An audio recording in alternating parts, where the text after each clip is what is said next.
Hello students. Degree Osmania university fifth సెమ్లో computerised accounting exams వస్తున్నాయి కాబట్టి దాన్ని క్విక్ రివిజన్ చేయడానికి అండ్ దాంట్లో ఉన్న ఇంపార్టెంట్ క్వశ్చన్స్ కూడా నేను ఎక్స్ప్లెయిన్ చేస్తాను. సో చాప్టర్ 1 నుంచి differences between manual accounting and computerized accounting ఇది అడిగే ఛాన్సెస్ ఉన్నాయి. సో ఇది ఎలా రాయాలి అంటే ఫస్ట్ మీరు ఇంట్రొడక్షన్ వచ్చేసి మాన్యువల్ అకౌంటింగ్ గురించి, కంప్యూటరైజ్డ్ అకౌంటింగ్ గురించి ఇంట్రొడక్షన్ రాయండి. రాసాక వాటి గురించి మీనింగ్ అంటే ఏం లేదు. సేమ్ దాని ఇంట్రొడక్షనే మళ్ళీ దాంట్లో రాయాలి. నెక్స్ట్ మాన్యువల్ అకౌంటింగ్ అనేది ఏంటంటే టోటల్ ఎంటైర్‌గా మనకి కాలిక్యులేట్ చేస్తుంది. ప్లస్ అది హ్యూమన్ కాలిక్యులేట్ చేస్తాడు. కానీ కంప్యూటరైజ్డ్ అకౌంటింగ్ అనేది మనము ఆటోమేటిక్‌గా అది కాలిక్యులేట్ అయిపోతుందనమాట. అండ్ ట్రాన్సాక్షన్స్ అనేవి ప్రతి ఒక్క ట్రాన్సాక్షన్‌ని బుక్‌లో రికార్డింగ్ చేసుకుంటుంది మాన్యువల్ అకౌంటింగ్. కానీ కంప్యూటరైజ్డ్ అకౌంటింగ్ ఏంటి? మనం జస్ట్ ఆ ట్రాన్సాక్షన్ ఎంటర్ చేస్తే చాలు మనకి డేటాబేస్‌లో గానీ, పీఎన్ఎల్‌లో గానీ, ఇంకా డే బుక్స్‌లో గానీ దేంట్లోకైనా కన్వర్ట్ ఈజీగా చేసేస్తుందది. So, next adjustments. అడ్జస్ట్‌మెంట్స్ అనేవి మనము జర్నల్ ఎంట్రీస్‌లో గానీ, లెడ్జర్స్‌లో గానీ మాన్యువల్ అకౌంట్‌లో ప్రిపేర్ జేసుకోవాలి. కానీ కంప్యూటరైజ్డ్ అకౌంటింగ్‌లో ఏంటంటే ఓచర్స్‌లో మనం అవన్నీ క్రియేట్ చేసుకుంటామనమాట. అండ్ మాన్యువల్ అకౌంటింగ్‌లో మనం ఏదైనా ఒక ఎంట్రీ గురించి వెతకాలంటే అన్ని బుక్స్‌ని రిఫర్ చేయాలి. అండ్ అది చాలా టైం తీసుకుంటుంది. కానీ కంప్యూటరైజ్డ్ అకౌంటింగ్‌లో అలా ఏం లేదు. మనకి ఏది కావాలో దాన్ని పర్టిక్యులర్‌గా మనం సెర్చ్ చేస్తే వెంటనే దాని డేటా అనేది మనకి చూపిస్తుంది.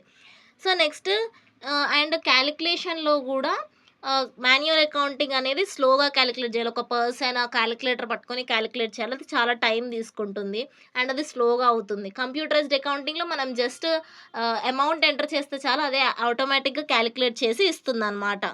అండ్ మనము మాన్యువల్ అకౌంటింగ్‌లో ఏదైనా ఎంట్రీ మనం క్రియేట్ చేయాలన్నా లైక్ ప్రాఫిట్ అండ్ లాస్ కానివ్వండి, ట్రేడింగ్ అకౌంట్ కానివ్వండి, బ్యాలెన్స్ షీట్స్ కానివ్వండి, ట్రయల్ బ్యాలెన్స్ కానివ్వండి, మనం అన్నీ మాన్యువల్‌గా ఒకటి తర్వాత ఒకటి మనమే చేయాలి మాన్యువల్ అకౌంటింగ్‌లో.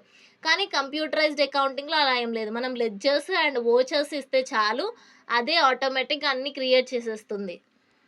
అండ్ నెక్స్ట్ సెకండ్ క్వెషన్ అనేది మీకు ఇలానే ఇస్తారు అని లేదు. అంటే ఎలా ఇస్తారంటే create a single ledger or create a multiple ledger, display, alter అని విడివిడిగా ఇస్తారు. సో, నేను మీకు ఎక్స్‌ప్లెయిన్ చేయడానికి, మీకు అర్థం కావడానికి 3 కలిపి చెప్తున్నాను. క్వెషన్ పేపర్‌లో మీకు ఎలా ఇస్తే అలా రాయండి. ఓకేనా? సో, ఫస్ట్ ఏ ఆన్సర్ రాయాలన్నా సరే ఫస్ట్ ఇంట్రొడక్షన్. కంప్యూటరైజ్డ్ అకౌంటింగ్ గురించి ఇంట్రొడక్షన్ రాయండి. దాని తర్వాత మీరు లెడ్జర్ క్రియేట్ చేయాలంటే ఫస్ట్ స్టెప్ బై స్టెప్ ఫార్మాట్‌లో రాయాలి. కంప్యూటరైజ్డ్ అకౌంటింగ్ అనేది. ఏ క్వెషన్‌కైనా సరే స్టెప్ బై స్టెప్ ఫార్మాట్ అనేదే ఉండాలి. సో, ఫస్ట్ ఏంటి మనము టాలీ ఓపెన్ చేయాలి. టాలీ ఓపెన్ చేశాక కంపెనీ అనేదాన్ని క్రియేట్ చేయాలి. దాని తర్వాత కంపెనీ క్రియేట్ చేయడానికి మనము ఆల్ట్ F3 మీరు ఫార్ములాస్ అవి రాయాలంటే రాయొచ్చు. నెక్స్ట్ దాంట్లో మనం ఓపెన్ చేశాక గేట్‌వే ఆఫ్ టాలీ అనేది మనకు డిస్‌ప్లే అవుతుంది. దాని లోపల అకౌంటింగ్ ఇన్ఫర్మేషన్‌లోకెళ్ళాలి. అక్కడ మనకి అకౌంటింగ్ ఇన్ఫర్మేషన్‌లో లెడ్జర్స్ అని అలా కనిపిస్తూ ఉంటాయి. దాంట్లో మనము సింగిల్ లెడ్జర్, మల్టిపుల్ లెడ్జర్ అని మళ్ళీ 2 టైప్స్‌గా డివైడ్ అయ్యి ఉంటుంది. దాంట్లో మనం ఏం క్రియేట్ చేయాలనుకుంటున్నాం, సింగిల్ లెడ్జర్ క్రియేట్ చేయాలంటే సింగిల్ లెడ్జర్ మీద క్లిక్ చేయాలన్నమాట. దానిలో క్రియేట్, డిస్‌ప్లే, ఆల్టర్ అని 3 కనిపిస్తాయి. ఫస్ట్ క్రియేట్ చేయాలి. సో, సింగిల్ లెడ్జర్ అనేది క్రియేట్ చేసాము. క్రియేట్ చేశాక ఆ సింగిల్ లెడ్జర్‌ని మనం డిస్‌ప్లే చేయాలి. మళ్ళీ బయటికొచ్చి అంటే ఎస్కేప్ నొక్కి అక్కడ డిస్‌ప్లే పైన క్లిక్ చేసి మనం డిస్‌ప్లే చేయొచ్చు. ఆల్టర్ చేయాలంటే ఏం చేయాలి? సేమ్ అదే ప్రాసెస్. మళ్ళీ ఎస్కేప్ నొక్కి అక్కడ ఆల్టర్ మీద క్లిక్ చేసి ఆల్ ఐటెమ్స్ మీద క్లిక్ చేసి దాంట్లో మనం దాన్ని డిస్‌ప్లే చేయొచ్చు. Next multiple ledger.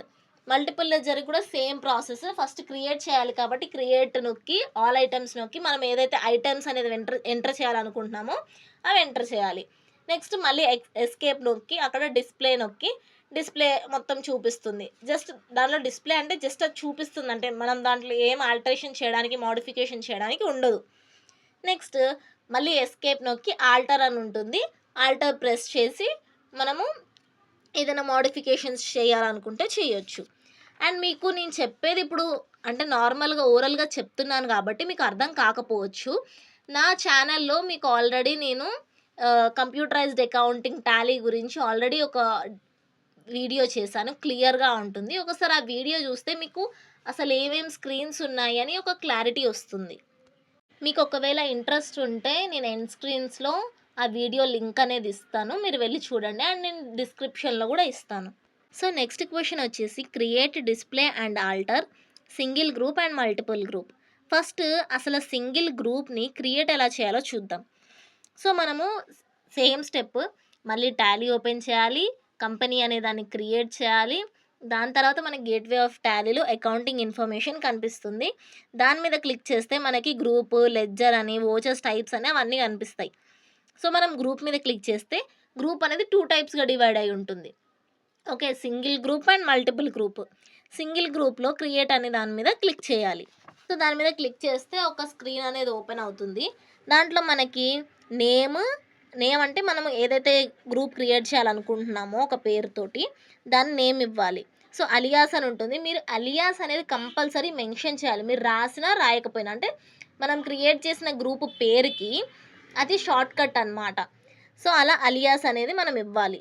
Name enter చేసినా, చేయకపోయినా అలియాస్ నేమ్ అనేది. Next under.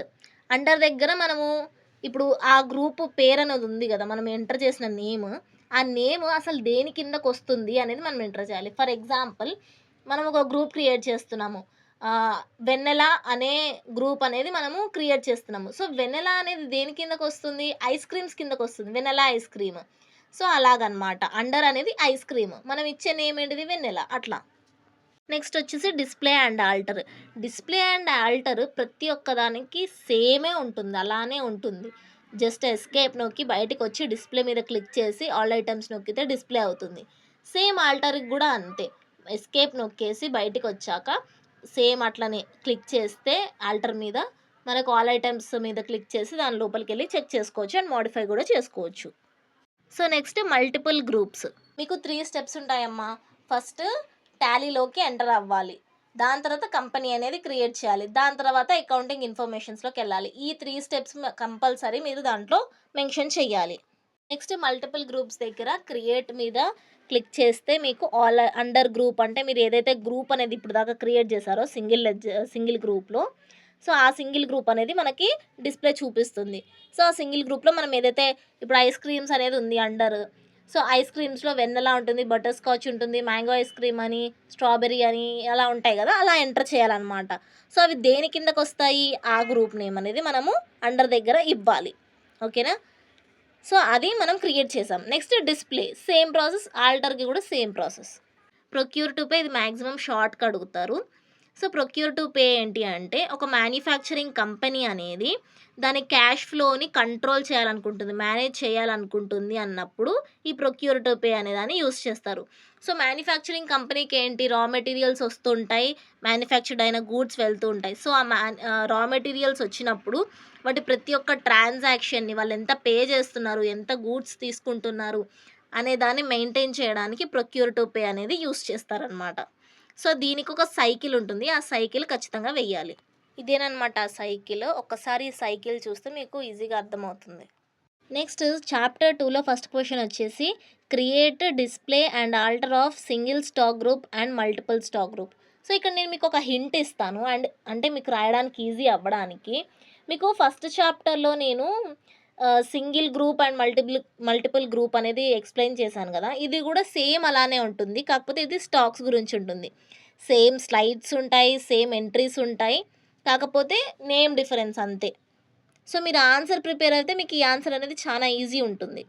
సో, నెక్స్ట్ వచ్చేసి create, display and alter of unit of measures. Unit of measures అనేది మనకి సేమ్ ప్రాసెస్. ఫస్ట్ 3 స్టెప్స్ రాస్తారా?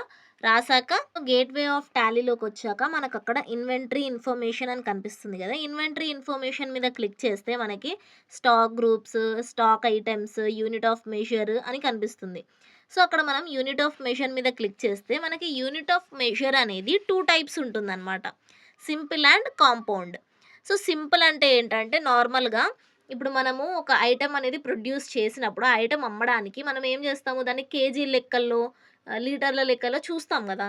సో, ఇది కూడా దానికని యూజ్ చేస్తారనమాట ఇది. సో, దీంట్లో ఏముంటుందంటే 4 టైప్స్ ఉంటాయి సింపుల్‌లో. సింపుల్ అయినా, కాంపౌండ్ అయినా. సో, ఫస్ట్‌ది ఏంటిది టైప్. అసలది ఏ type? Simple type. So, 2 types అన్నాను గదా! అది సింపుల్ టైప్.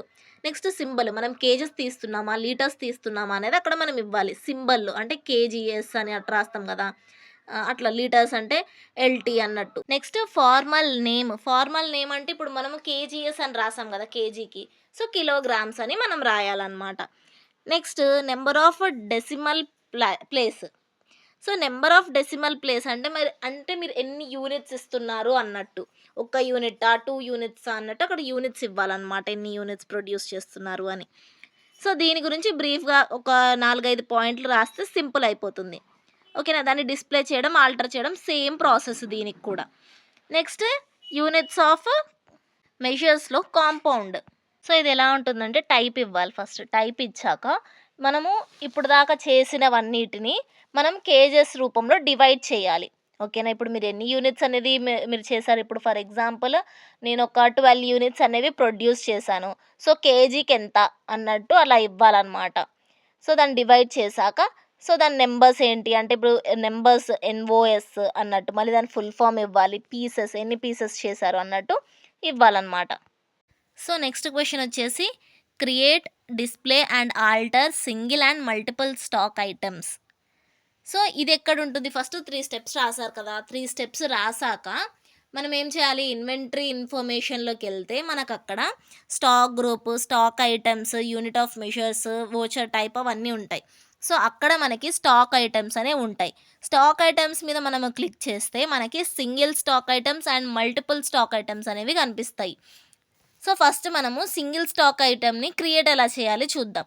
సేమ్ ప్రాసెస్ దీనికి కూడా. ఫస్ట్ దాని నేమ్ ఇవ్వాలి. దాని అండర్ ఇవ్వాలి. అది ఇస్తే మనకి అయిపోతుంది. కాకపోతే ఇక్కడ ఇంకొక పాయింట్ ఏంటంటే దీనికి ఓపెనింగ్ బ్యాలెన్స్ అనేది కూడా ఇవ్వాలి మనము. ఓకేనా? ఓపెనింగ్ బ్యాలెన్స్, దాని రేట్ ఏంటి, దాని వాల్యూ ఏంటి, దాని క్వాంటిటీ ఏంటి, ఆ ప్రోడక్ట్ క్వాంటిటీ ఏంటి అనేది ఆ ప్రోడక్ట్ ఇన్ఫర్మేషన్ అనేది మనం ఇవ్వాలి. సో, ఇది సింగిల్ స్టాక్ ఐటమ్. సో, దీంట్లో మనం మళ్ళీ డిస్‌ప్లే చేయొచ్చు, ఆల్టర్ చేయొచ్చు. Same process. నెక్స్ట్ వచ్చేసి multiple stock items. So, create మీద క్లిక్ చేస్తే మనము ఏ గ్రూప్ అయితే క్రియేట్ చేయాలనుకుంటున్నాం. ఇందాక ఐస్ క్రీమ్ అనుకున్నాం గదా! ఐస్ క్రీమ్‌నే తీసుకుందాం ఎగ్జాంపుల్‌గా. సో, ఐస్ క్రీమ్ తీసుకొని వాటిల్లో ఏమేమి ప్రొడ్యూస్ చేస్తున్నాం మనము. మనం మ్యాంగో ఫ్లేవర్, చాక్లేట్ ఫ్లేవర్ అని, వెనిలా అని, బటర్ స్కాచ్ అని అట్లా మనం ప్రొడ్యూస్ చేస్తాం గదా! సో, దాంట్లో ఎన్ని యూనిట్స్ ప్రొడ్యూస్ చేస్తున్నాము. ఒక ఐస్ క్రీమ్ ఉంది. చాక్లేట్ ఐస్ క్రీమ్ ఎన్ని ప్రొడ్యూస్ చేస్తున్నాం. 200 యూనిట్స్ అనేవి ప్రొడ్యూస్ చేస్తున్నాం. సో, ఒక్క యూనిట్‌కి ఎంత రేటు. సో, మొత్తం కలిపితే ఆ 200 యూనిట్స్‌కి ఎంత అవుతుంది అనేది రాయాలి. సో, అది ఒక స్లైడ్‌లో అనేది మనం డిస్‌ప్లే చేయాలనమాట. నెక్స్ట్ దాన్ని డిస్‌ప్లే చేయడము అండ్ ఆల్టర్ చేయడము సేమ్ ప్రాసెస్ ఉంటుంది. నార్మల్‌గా కంప్యూటరైజ్డ్ అకౌంటింగ్ ఈ స్లైడ్స్ అన్నీ చూసి చాలామంది టెన్షన్ పడుతూ ఉంటారు. అబ్బా! ఎగ్జామ్ ఎలా రాయాలని. అవసరమే లేదు. మీరు నార్మల్‌గా ప్రాసెస్ తెలుసుకోండి చాలు. ఫస్ట్ టాలీ ఓపెన్ చేయాలి, క్రియేట్ చేయాలి కంపెనీని. దాని తర్వాత దాంట్లో ఉన్న ఇన్ఫర్మేషన్ గేట్‌వే ఆఫ్ టాలీ అవన్నీ ఓపెన్ చేయాలి. జస్ట్ ప్రతి ఒక్కదానికి సేమ్ ఫార్మాట్ ఉంటుంది. ఓపెన్ చేయాలి, క్రియేట్ చేయాలి, డిస్‌ప్లే చేయాలి, ఆల్టర్ చేయాలి. అంతే ఇంకేం ఉండదు వాటిల్లో. సో, నెక్స్ట్ క్వెషన్ వచ్చేసి గోడౌన్స్ గురించుంది. సో, నార్మల్‌గా మనము ఎలా రాయాలంటే ఫస్ట్ 3 స్టెప్స్ రాస్తాం గదా! రాసాక F12 మీద క్లిక్ చేసి మెయింటెనెన్స్ ఆఫ్ గోడౌన్స్ అని ఉంటుంది. మల్టిపుల్ గోడౌన్స్ అని ఉంటుంది. దాని మీద మనము ఎస్ అని చేయాలి. ఎందుకంటే మీరక్కడ నోట్ గూడా రాయండి. ఓకేనా? సో, అన్ని సిస్టమ్స్‌లో గోడౌన్ అనేది డిస్‌ప్లే ఉండదు. మనము F11 ఫీచర్స్‌లోకెళ్ళి గోడౌన్ అనే దాన్ని మనము మల్టిపుల్ గోడౌన్స్ అనే దాన్ని యెస్ అని క్లిక్ చేసుకుంటేనే అన్ని సిస్టమ్‌లోకి అనేది అది డిస్‌ప్లే అవుతుందని మనం రాయాలి. అలా రాస్తే మార్క్స్ వచ్చే ఛాన్సెస్ ఉంది. ఓకేనా? సో, అలా చేసినప్పుడు అది ఎక్కడ డిస్‌ప్లే అవుతుంది అనంటే మనకి units of measure, stock items అవన్నీ ఉన్నాయి గదా! అక్కడ అది డిస్‌ప్లే అవుతుంది.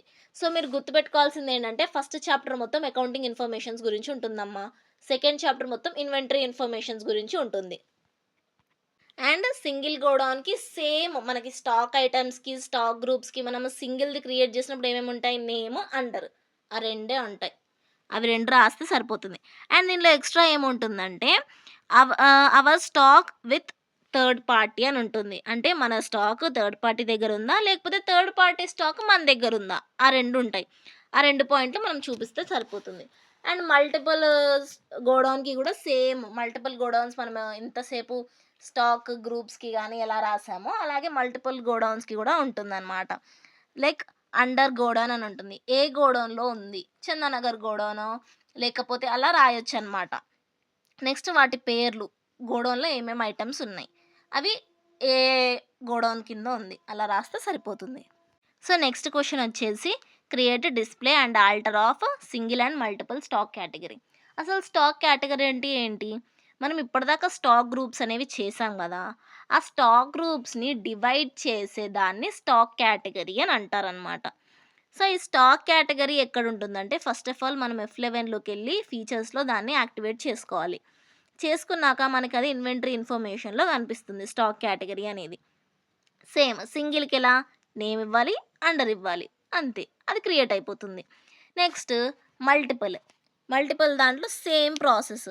అండర్ కేటగరీ మనం ఏవైతే చేస్తున్నామో ఆ హెడ్డింగ్ అలాగుంటుంది గదా! దాన్ని అండర్ కేటగరీలో ఇచ్చాక సేమ్ ప్రాసెస్. మనము కేటగరీ నేమ్స్ ఏమేం కేటగరీస్ ఉన్నాయో వాటి నేమ్స్ అవి దేని అండర్ కిందున్నాయో ఆ నేమ్స్ ఇస్తే సరిపోతుంది. సో, వీటిని క్రియేట్ ఇంకా డిస్‌ప్లే, ఆల్టర్ అనేది same process. So, next third chapter. Third chapter మనకి మొత్తము వోచర్స్ మీదనే ఉంటుంది. ఓకేనా? సో, ఫస్ట్ క్వెషన్ వచ్చేసి types of business transactions. So, ఇది మాక్సిమం షార్ట్‌కి అడుగుతారు. సో, బిజినెస్ ట్రాన్సాక్షన్స్ అనేది మనం ఎలా చేస్తాము? మనీ ఫార్మాట్‌లో చేస్తాము. దేనికి దేనికి చేస్తాము? ఏదైనా గూడ్స్‌ని గానీ, సర్వీస్‌ని గానీ కొనుక్కోడానికో, అమ్మడానికో, చెక్స్ ఇవ్వడానికో, లోన్స్ తెచ్చుకోవడానికో, సాలరీస్ అని ఇంకా ప్రతి ఒక్కటి మనీతో చేసే ప్రతి ఒక్క ట్రాన్సాక్షన్‌ని మనం బిజినెస్ ట్రాన్సాక్షన్స్ అనే అంటాము. సో, ఈ మాత్రం రాస్తే సరిపోతుంది. Next vouchers. ఓచర్స్ ఇప్పుడు మనం ఫర్ ఎగ్జాంపుల్ మాన్యువల్ అకౌంటింగ్ చేసాం. ఇప్పటిదాకా అకౌంట్స్ ఇన్ని ఇయర్స్ చేసిన అకౌంట్స్‌లో మనం జర్నల్ అని, లెడ్జర్ అని, ఇంకా ఫైనల్ అకౌంట్స్ అని ఇవన్నీ మనం ప్రిపేర్ చేసాము. మన హ్యాండ్స్ తోటి. ఒక్కొక్కటి డిస్‌ప్లే ఒక్కొక్కటి చేసుకుంటా చేసాము. బట్ కంప్యూటరైజ్డ్ అకౌంటింగ్‌లో మనం చేసే ప్రతి ఒక్క ట్రాన్సాక్షన్ ఓచర్స్‌లో అనేది మనం చేస్తామనమాట. ఓకేనా? జస్ట్ ఓపెనింగ్ బ్యాలెన్స్ అనేది మనం లెడ్జర్‌లో చేస్తాము. మిగతావన్నీ మనం ఓచర్స్‌లోనే చేస్తాము. సో, ఓచర్స్ ఏమేమి ఉంటాయి అనంటే receipt voucher, Contra voucher, payment voucher, purchase voucher, sales voucher, debit note voucher, credit note voucher, journal voucher. So, total 8 vouchers ఉన్నాయి. సో, వీటికి మనము షార్ట్‌కట్ కీస్ అనేవి ఉన్నాయన్నమాట. సో, మనం రాసేటప్పుడు మెన్షన్ చేయాలి. ఫస్ట్ మనము అసలు ఒక్కొక్క ఓచర్ ఏమేం చేస్తుందో చెప్తాను. ఓకేనా? ఒకవేళ మీరిప్పుడు ఈ వీడియో గనుక వింటున్నప్పుడు నోట్స్ మెయింటైన్ చేయండి. నేను చెప్పే ప్రతి దానికి మీకు ఈజీగా ఉంటుంది. సో, ఫస్ట్ ఓచర్ ఏంటి? Receipt voucher. రిసిప్ట్ ఓచర్‌కి షార్ట్‌కట్ కీ వచ్చేసి F6. ఓకేనా? రిసిప్ట్ ఓచర్‌లో మనం ఏం చేస్తామంటే ఇప్పటిదాకా జర్నల్ ఎంట్రీస్‌లో ఈ ఓచర్స్ గురించి ఎంటర్ చేసాము. అంటే నేమ్స్ అనేవి ఇచ్చాము. సో, వీటికి అమౌంట్ ఇవ్వలేదు మనం జర్నల్ ఎంట్రీస్‌లో. అమౌంట్ ఇవ్వం మనము. సో, ఇప్పుడు అమౌంట్ ఇవ్వాలి అంటే దాన్ని ఓచర్స్‌లో ఇస్తామనమాట. సో, ఓచర్‌లో రిసిప్ట్ అనేది మనకి F6 ఉన్నప్పుడు అకౌంట్ ఏమి ఇస్తామంటే క్యాష్ అని ఇస్తాము. సో, నేను ఒకసారి మీకు ఇది డిస్‌ప్లే కూడా చేసి చూపిస్తాను. సో, ఇదనమాట రిసిప్ట్ ఓచర్. మీరు చూస్తే మీకు అర్థమైపోతది. సో, నెక్స్ట్ వచ్చేసి కాంట్రా ఓచర్. మనం అకౌంట్స్‌లో 3 క్యాష్ బుక్ చేస్తాం గదా! సో, దాంట్లో మనం కాంట్రా ఎంట్రీస్ అని రాస్తాము. సో, వాటిని కంప్యూటరైజ్డ్ అకౌంట్‌లో కాంట్రా ఓచర్ అంటారు. సో, దీనికి షార్ట్‌కట్ కీ వచ్చేసి F4 అనమాట. సో, కాంట్రా ఓచర్ ఏంటి? ఇప్పుడు మనము ఆహ్, క్యాష్ ఇన్ బ్యాంక్ అంటే అది క్యాషే బ్యాంక్‌లో ఉంది. సో, దాన్ని కాంట్రా ఓచర్ అంటారు. సో, అలాంటివి మనము కాంట్రా ఓచర్‌లో ఎంటర్ చేస్తామనమాట. ఇదనమాట కాంట్రా ఓచర్‌ది స్లైడ్. ఇంకా మిగతా అన్నిటికి సేమ్ ఇలానే ఉంటుంది స్లైడ్ అనేది. నెక్స్ట్ వచ్చేసి పేమెంట్ వోచర్. మనం ఏదైతే పేమెంట్ చేస్తున్నామో, ఆ పేమెంట్స్ అనేవి మనం పేమెంట్ వోచర్‌లో రాస్తామనమాట. So, payment voucher shortcut key వచ్చేసి F5. F5 క్లిక్ చేస్తే పేమెంట్ వోచర్‌కి డైరెక్ట్‌గా వెళ్ళిపోవచ్చు. నెక్స్ట్ వచ్చేసి పర్చేస్ వోచర్. మనం ఏదైతే మెటీరియల్స్ అనేవి కొంటామో, వాటి అమౌంట్స్‌ని అన్నిటిని మనము పర్చేస్ వోచర్‌లో రాస్తాము. దాని షార్ట్‌కట్ కీ వచ్చేసి F9. నెక్స్ట్ వచ్చేసి సేల్స్ వోచర్. మనం ఏదైతే గూడ్స్ అనేవి మనం అమ్మేసామో, మనకొచ్చిన మనీని సేల్స్ వోచర్‌లో మనం ఎంటర్ చేస్తాము. దాని షార్ట్‌కట్ కీ వచ్చేసి F8. నేనిలా మీకు చిన్నగా ఎక్స్‌ప్లెయిన్ చేస్తున్నానంటే క్విక్‌గా రివైజ్ అవుతారని. స్లైడ్స్ మాత్రం కంపల్సరీ వెయ్యాలి. అండ్ నెక్స్ట్ వచ్చేసి debit note voucher. Debit note voucher ఎందుకు క్రియేట్ చేస్తారు? డెబిటార్స్ కోసం క్రియేట్ చేస్తారు. అంటే ఏంటి? మనము ఎవరికైనా డెబిట్ ఇచ్చినప్పుడు వాళ్ళ దగ్గర మనం క్రియేట్ చేసేది డెబిట్ నోట్ వోచర్. సో, ఇది కంట్రోల్+F9 కొడితే ఈజీగా మనము ఆటోమేటిక్‌గా వెళ్ళిపోతామనమాట కంట్రోల్ వోచర్‌లోకి ట్రాన్సాక్షన్స్ లోపల. Next credit note voucher. So, credit note voucher అనేది క్రెడిటార్స్ కోసం క్రియేట్ చేస్తామనమాట. సో, దీని షార్ట్‌కట్ కీ వచ్చేసి కంట్రోల్+F8. Next journal voucher. ఇప్పటిదాకా మనం చెప్పుకున్న 8 వోచర్స్ ఐ మీన్ 7 వోచర్స్‌లో మనము అంటే ఒక పర్టిక్యులర్ ఐటెమ్‌కి పర్టిక్యులర్ వోచర్ అనేది మనం ఇచ్చాము. కానీ కొన్ని వోచర్స్ ఉంటాయి. వాటికంటూ ఏది ఇవ్వాలో మనకి క్లారిటీ ఉండదు. సో, అలాంటి వోచర్స్‌కి అన్నిటిని మనము జర్నల్ వోచర్‌లో అనేది ఎంటర్ చేస్తామనమాట. సో, జర్నల్ వోచర్‌కి షార్ట్‌కట్ వే వచ్చేసి F7. లైక్ డిప్రిసియేషన్స్ కానివ్వండి, ఇలాంటివి ఉంటాయి గదా! వీటన్నిటికి మనము జర్నల్ వోచర్ అనేది యూజ్ చేస్తామనమాట. సో, థర్డ్ చాప్టర్ మొత్తం ఈ వోచర్స్ గురించే ఉంటుంది. క్లియర్‌గా మీరు వింటే గనక స్లైడ్స్ అనేవి మీకు అర్థమవుతాయి. ఓకేనా? సో, నెక్స్ట్ చాప్టర్ 4లో accounts receivables and payables and its advantages and disadvantages. So, accounts receivables అంటే ఏంటి అంటే, ఇప్పుడు నేనొక బిజినెస్ పెట్టాను. సో, బిజినెస్ పెట్టాక నేను గూడ్స్ అనేవి సెల్ చేస్తాను. సో, కస్టమర్స్‌కి సెల్ చేసినప్పుడు ఇన్‌స్టాల్‌మెంట్‌లో ఒకవేళ సెల్ చేస్తే ఎందుకంటే కస్టమర్‌ని అట్రాక్ట్ చేసుకోవాలి గదా! సో, ఇన్‌స్టాల్‌మెంట్‌లో సెల్ చేసినప్పుడు అతను నాకు పే చేయాల్సిందుంటుంది గదా! అది అకౌంట్స్ రిసీవబుల్ అవుతుంది. అంటే నెల నెల అతను కట్టేదాన్ని అకౌంట్స్ రిసీవబుల్ అంటారు. నెక్స్ట్ అకౌంట్స్ పేయబుల్ అంటే ఇప్పుడు నేనొక బిజినెస్ సప్లయర్ దగ్గర నుంచి రా మెటీరియల్స్ తెచ్చుకున్నాను ఇన్‌స్టాల్‌మెంట్‌లో. సో, అతనికి నెల నెల నేను ఇంత అని పే చేయాలి. సో, దాన్ని అకౌంట్స్ పేయబుల్ అంటారు. సో, ఈ అకౌంట్స్ రిసీవబుల్, అకౌంట్స్ పేయబుల్ అనేవి బిల్ వైస్ డీటెయిల్స్‌లో మనం ఎంటర్ చేస్తామనమాట. సో, ఈ బిల్ వైస్ డీటెయిల్స్ అంటే ఏంటని గూడా నేను చెప్తాను. సో, వీటి వల్ల అడ్వాంటేజెస్ ఏమున్నాయంటే, మనము ప్రతి ఒక్కటి కరెక్ట్‌గా ఎంటర్ చేసుకుంటాం గాబట్టి, మనకు తెలుస్తుంది. ఇంకా అతను ఎంత పే చేయాలి, నేను ఇంకా అతనికి ఎంత పే చేయాలి అనేది మనకి తెలుస్తుందనమాట. సో, ట్రాన్సాక్షన్స్ గూడా వైస్‌గా అయిపోతుంటాయి. అదొక మంచి అడ్వాంటేజ్ అవుతుంది. సో, ఈ బిల్ వైస్ డీటెయిల్స్ అంటే ఏంటంటే, ఇప్పుడు నేను నీకు ఇన్‌స్టాల్‌మెంట్‌లో ఒక గూడనేది అమ్మినప్పుడు, నేను నీకు ఒక రిసిప్ట్ ఇస్తాను గదా! ఇన్వాయిస్ టైప్‌లో. సో, ఆ ఇన్వాయిస్‌ని మనం బిల్ వైస్ డీటెయిల్స్ అంటాము. సో, ఫస్ట్ దీన్ని యాక్టివేట్ చేసుకోవడానికి మనము F11లోకెళ్ళి అదే F11 ఫీచర్స్ ఉంటాయి గదా! దానిలోకెళ్ళి మెయింటైన్ బిల్ వైస్ డీటెయిల్స్ అనే దాని మీద యెస్ అని క్లిక్ చేస్తే మనకి బిల్ వైస్ డీటెయిల్స్ అనేవి డిస్‌ప్లే అవుతాయి. సో, ఎక్కడ డిస్‌ప్లే అవుతాయి అనంటే, మనము ట్రాన్సాక్షన్ వోచర్స్ చేస్తున్నాం గదా! సో, దానిలో ఉంటాయన్నమాట. సో, ఈ బిల్ వైస్ డీటెయిల్స్ అనేవి గూడా 4 టైప్స్‌గా డివైడ్ అయ్యున్నాయి. New reference, against reference, advance and on account. So, ఈ న్యూ రిఫరెన్స్ అంటే ఏంటంటే, ఇప్పుడు నేను మీకు గూడ్స్ అమ్మినా, పర్చేస్ చేసినా గానీ, ఒక కొత్త పర్సన్ దగ్గర నుంచి పర్చేస్ చేస్తున్నారు. అంటే రెగ్యులర్‌గా ఒక పర్సన్ దగ్గర నుంచి కాకుండా, ఈసారి కొత్తగా ట్రై చేద్దామని కొత్త పర్సన్ దగ్గర నేను గూడ్స్ అనేది తెచ్చుకున్నాను. సో, అతను నాకు న్యూ రిఫరెన్స్ అవుతాడు. అంటే కొత్త అతను, కొత్త అకౌంట్. నెక్స్ట్ ఎగనెస్ట్ రిఫరెన్స్ అంటే ప్రతిసారి తరచుగా కొనుక్కునే అతని దగ్గర నుంచి నేను నా గూడ్స్ అనేవి కొనుక్కుంటున్నాను. తరచుగా అమ్మే అతనికే నేను గూడ్స్ అనేది అమ్ముతున్నాను. సో, అతని అకౌంట్స్ ఎన్నుంటాయి నా దగ్గర? చాలా ఉంటాయి. ఎందుకంటే రెగ్యులర్‌గా ట్రాన్సాక్షన్స్ అనేవి అవుతూ ఉంటాయి కాబట్టి. సో, ఆ రెగ్యులర్‌గా ట్రాన్సాక్షన్స్ అయ్యే వాడిని నేను ఎగనెస్ట్ రిఫరెన్స్‌లో అనేది ఎంటర్ చేస్తాననమాట. Next advance. ఎవరికైతే నేను అడ్వాన్స్‌గా పే చేసినా, అంటే నెక్స్ట్ మంత్ కట్టాల్సింది ఈ మంతే కట్టేసా. నా ఎవరి దగ్గర నుంచి అడ్వాన్స్‌గా రిసీవ్ చేసుకున్నా. నెక్స్ట్ మంత్ రిసీవ్ చేసుకుంది ఈ మంతే రిసీవ్ చేసుకున్నాననుకోండి. అదంతా నేను అడ్వాన్స్ బిల్ వైస్ డీటెయిల్స్‌లో ఎంటర్ చేస్తాననమాట. Next on account. On account అంటే ఏంటి? ఇప్పుడు నేను ఒక పర్సన్ దగ్గర నుంచి గూడ్స్ అనేది పర్చేస్ చేశాను. కానీ అతనికి నేను అమౌంట్స్ అనేది పే చేయట్లేదు. లాస్ట్ 3, 4 మంత్స్‌గా నేను అమౌంటే పే చేస్తలేను. అండ్ నా దగ్గర నుంచి ఒక పర్సన్ తీసుకున్నాడు. గూడ్స్ పర్చేస్ చేశాడతను. అతను నాకు మనీ ఇవ్వాలి. లాస్ట్ 4, 5 మంత్స్‌గా అతనసలు నాకు మనీయే ఇవ్వట్లేదనుకోండి. అప్పుడేం చేస్తాము? కట్టాల్సిన మనీ అంతా ఉంటుంది కదా! 4, 5 మంత్స్‌ది. అదంతా మనం ఆన్ అకౌంట్‌లో వేస్తాము. ఎవరైతే మనకింకా కట్టాలి, కట్టట్లేదు అనుకున్న వాటిని మనము ఆన్ అకౌంట్‌లో వేస్తామనమాట. సో, మీరిక్కడ అబ్జర్వ్ చేస్తే గనక నేను 1, 2, 3 క్వెషన్స్ మీకు ఈ ఎక్స్‌ప్లనేషన్‌లోనే మొత్తం కవర్ చేసేషిన. సో, అకౌంట్ రిసీవబుల్, పేయబుల్ అంటే ఏంటో ఎక్స్‌ప్లెయిన్ చేషిన. యాక్టివేట్ ఎలా చేయాలి? F11లోకెళ్ళి ఫీచర్స్‌లోకెళ్ళి యాక్టివేట్ జేసుకోవాలి. అది ఎక్స్‌ప్లెయిన్ చేసేషిన. అండ్ వాటి టైప్స్ గూడా ఎక్స్‌ప్లెయిన్ చేసేషిన. సో, నెక్స్ట్ చాప్టర్ 5లో ఫస్ట్ క్వెషన్ వచ్చేసి what is MIS? Advantages and disadvantages అడిగారు. సో, ఫస్ట్ ఎంఐఎస్ అంటే ఏంటి? Management information system. So, management information system మనకి దేనికి యూజ్ అవుతుంది? మనం ఎంటర్ చేసిన డేటాని అది ప్రాసెస్ చేయడానికి, వెరిఫై చేయడానికి, మోడిఫై చేయడానికి యూజ్ అవుతుంది. అండ్ ప్లస్ ఎవరైతే డెసిషన్స్ తీసుకోవాలి అని అనుకుంటున్నారో, సో వాళ్ళకి కరెక్ట్ ప్రాపర్ డెసిషన్ అనేది గూడా ఎంఐఎస్ అనేది ప్రొవైడ్ చేస్తుందనమాట.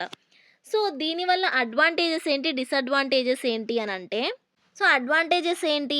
ఇది మనకి డెసిషన్స్ ఇస్తుంది. మనం ఎంటర్ చేసిన డేటాను అది ప్రాసెస్ చేస్తుంది. సో దాంట్లో ఏమన్నా మనం రాంగ్‌గా చేస్తే దాన్ని మోడిఫై చేయడానికి కూడా హెల్ప్ చేస్తుంది. సో మనం ఎప్పుడైనా ఎంటర్ చేసిన డేటాని మనం ప్రింట్ తీసుకోవాలనుకుంటాము. అంటే సాఫ్ట్ కాపీ కాదు. మనం ఎక్కడికైనా వెళ్తున్నాము. సో మనకొక ఫైల్ లాగా కావాలి అన్నప్పుడు అది ప్రింట్ తీసుకోవడానికి గూడా హెల్ప్ చేస్తుంది. సో ఇది మల్టీ ఫంక్షనల్‌గా గూడా మనకి యూజ్ అవుతుంది. కానీ దీంట్లో డిసడ్వాంటేజెస్ ఏమున్నాయి అనంటే, ఈ ఎంఐఎస్ అనేది ఇప్పుడిప్పుడే ఇనిషియల్‌గా స్టార్ట్ అవుతుంది. సో ఇది అన్ని డిజైన్స్‌ని ప్రాపర్‌గా మోడిఫై చేయడానికి, ప్రాపర్‌గా ఆర్గనైజ్ చేయడానికి ఇంకా అది రెడీగా లేదనమాట. సో ఇప్పుడు మనం యూజర్స్‌ని మనం ఏ డేటా ఇస్తే కంప్యూటర్ అదే డేటాని మనకిస్తుంది. ఏదైతే మనం క్వెరీ ఇస్తామో దానికి రిలేటెడ్‌గానే మనకి ఆన్సర్ అనేది ఇస్తుంది.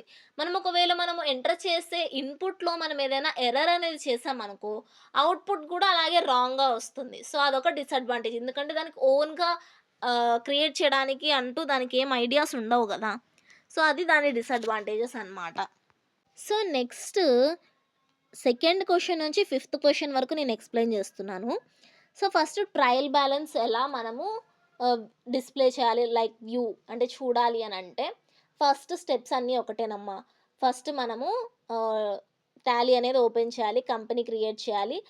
అకౌంట్ ఇన్ఫర్మేషన్‌లోకెళ్ళి లెడ్జర్ అనేది క్రియేట్ చేయాలి. అండ్ రిలేటెడ్ ఓచెస్ ఏమన్నా ఉంటే ఆ ఓచెస్ అనేది మనము ఎంటర్ చేయాలి. సో ఇప్పుడు మనము ఫస్ట్ చాప్టర్ నుంచి ఫోర్త్ చాప్టర్ దాకా మనం ఏమేం చేశామో, దానికి కావాల్సిన ప్రాసెస్ అంతా మనం చెయ్యాలి. సో చేశాక మనకి గేట్‌వే ఆఫ్ టాలీలో మనకి లాస్ట్‌లో ట్రయల్ బ్యాలెన్స్ అనేది కనిపిస్తుంది. ఆ ట్రయల్ బ్యాలెన్స్‌లోకెళ్తే మనము ట్రయల్ బ్యాలెన్స్ అనేది డిస్‌ప్లే చేసుకోవచ్చనమాట. సో నెక్స్ట్ సేమ్ అదే ప్రాసెస్ బ్యాలెన్స్ షీట్‌కి కూడా ఇప్పటిదాకా ఏం చేసామో అవి చెయ్యాలి. చేశాక డిస్‌ప్లేలోకెళ్తే మనకక్కడ బ్యాలెన్స్ షీట్ కనిపిస్తుంది. బ్యాలెన్స్ షీట్ క్లిక్ చేసి మనము చూడొచ్చు బ్యాలెన్స్ షీట్‌ని. అండ్ దాంట్లో ఏమైనా మోడిఫికేషన్స్ చేయాలనుకున్నా కూడా చేసుకోవచ్చనమాట. Next types of accounting reports in Tally. Types of accounting reports in Tally అంటే balance sheet, profit and loss account. Profit and loss అకౌంట్‌కి కూడా same process. Next cash flow statement. డిస్‌ప్లేలో మనకి క్యాష్ ఫ్లో స్టేట్మెంట్ అనేది కనిపిస్తుంది. So ఈ మంత్‌లో మన క్యాష్ ఫ్లో ఎంతుంది? మనం ఖర్చులు ఎంతున్నయి? మనకి ఎన్ని ప్రాఫిట్స్ వచ్చాయనేది క్యాష్ ఫ్లో. ప్రతి ఒక్క మంత్‌కి ఉంటుందనమాట క్యాష్ ఫ్లో స్టేట్మెంట్ అనేది. Next ratio analysis. Ratio analysis కూడా సేమ్ ఉంటుంది అంతే. ఓకేనా? మీకు ఒకవేళ టైప్స్ ఆఫ్ అకౌంటింగ్ రిపోర్ట్స్ అడిగితే ఈ 4 రాయండి. Next display of day book. మనము అది గేట్‌వే ఆఫ్ టాలీలో మనకి డిస్‌ప్లే అనేది కనిపిస్తుంది. లాస్ట్‌లో క్విట్ పైనుంటుంది డిస్‌ప్లే అనేది. సో, ఆ డిస్‌ప్లే మనం గనక క్లిక్ చేస్తే మనకి డే బుక్ అనేది అక్కడ కనిపిస్తుంది. ఆ డే బుక్ మీద క్లిక్ చేస్తే మనం ఈరోజు చేసిన ట్రాన్సాక్షన్స్ అన్నీ ఆ డే బుక్‌లో ఉంటాయన్నమాట. సో, ఫస్ట్ మనం దీనికి ఏం చేయాలి? Same process. ముందు కంపెనీ క్రియేట్ చేసుకోవడం గానివ్వండి, సో, నెక్స్ట్ లెడ్జర్, వోచర్స్ అవన్నీ క్రియేట్ చేశాక మనం డే బుక్ అనేది మనకి డిస్‌ప్లే అవుతుంది. సో, ఐ హోప్ నేను ఇప్పటిదాకా మీకు ఎక్స్‌ప్లెయిన్ చేసినవన్నీ మీకు అర్థమైనాయి అని అనుకుంటున్నాను. ఒకవేళ మీకు అర్థమైతే గనక ఒక లైక్ ఇవ్వండి. అండ్ మీకు ఇంకేమన్నా డౌట్స్ ఉంటే కింద కామెంట్ చేయండి. నేను ఖచ్చితంగా మీకు ఎక్స్‌ప్లెయిన్ చేస్తాను.